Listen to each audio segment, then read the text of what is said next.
next morning, Henry was enjoying himself enormously. I feel so well, he sang. Trickety-trock, off his coaches. Then he saw some boys on a bridge. Peep, peep, hello, he whistled. Oh, he called.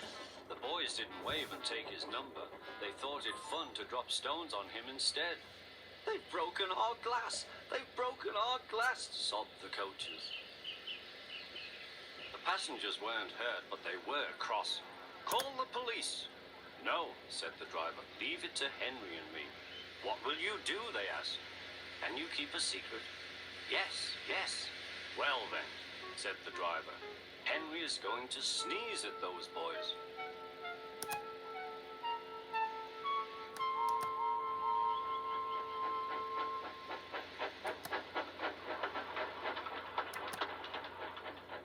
Lots of people were waiting at the station just before the bridge. They wanted to see what would happen. Henry has plenty of ashes, said the driver.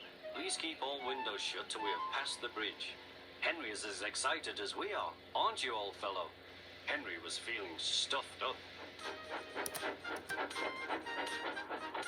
Soon they could see the boys, and they all had stones.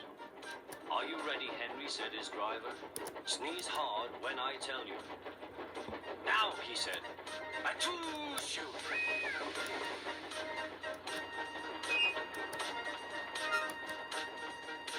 Well done, Henry, laughed his driver.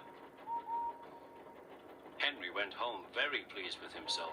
He had taught Gordon and silly boys a lesson with a whistle and a sneeze.